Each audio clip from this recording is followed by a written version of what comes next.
the greatest country on earth, and there's no challenge that American ingenuity cannot overcome. But when it comes to the strategic competition with China, America is in a far more fragile position than most Americans realize.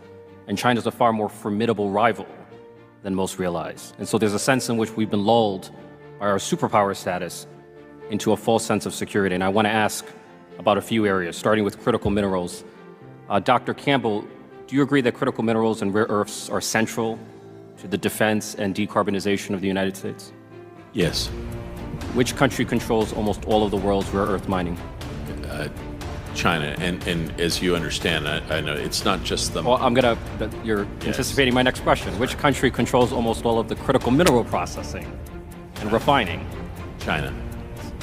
Do you think the United States is in a position to deter a foreign adversary who has a chokehold on the core components of our military defense? Makes it that much more challenging at this moment. Let's speak about the future of war. Do you agree that the future of warfare is autonomous? I believe that will be an important element, yes. Which country is leading when it comes to drones? China is formidable. The United States also has capabilities as well. But who can manufacture at scale? China. And scale matters in a war. It does. Which country is leading when it comes to robotics? China, again, has formidable advantages here. The U.S. has spent trillions of dollars on large legacy systems. Can you imagine a world where those large legacy systems are easily shot down by a swarm of autonomous systems? Yes. Let's go to shipbuilding. During World War II, the United States emerged as the arsenal of democracy, building a total 270,000 vessels, including 2,700 Liberty ships in just 4 years. Which country is leading at the moment when it comes to shipbuilding? China dwarfs us both in commercial and military shipbuilding. And the former Secretary of the Navy would agree with you. He said that one Chinese shipyard has more capacity than all of our ships combined. China's shipbuilding capacity is over 23 million deadweight tons.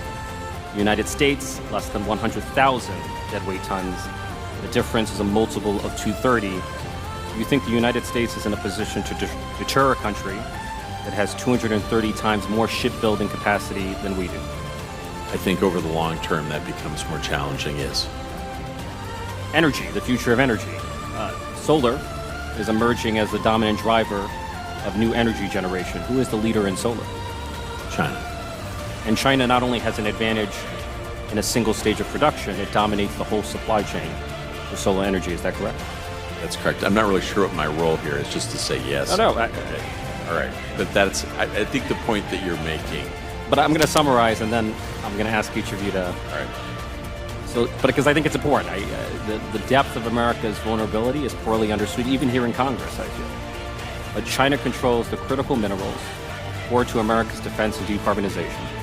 It has 230 times more shipbuilding capacity than we do. It is so far dominating the autonomous future of warfare, and it is so far dominating the future of energy. You can give a much longer answer now. Is it fair to say, and I will ask this question of each of you, is it fair to say that we are catastrophically unprepared for a strategic competition with China? So I think the point that you made in any comparison between the United States and China has substantial advantages in a number of areas.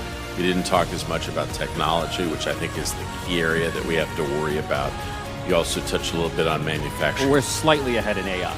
Well, I would just simply say if you look at the critical technologies, AI, 5G, synthetic biology, and robotics, and look at where they came from 10 or 15 years ago and where we are today, I think even if we have a couple of months lead in a few areas, you got to be concerned. And so I think the general picture that you're painting is accurate. What we often hear right now are folks that point to a couple of weaknesses in China's overall approach: aging economy, indebtedness.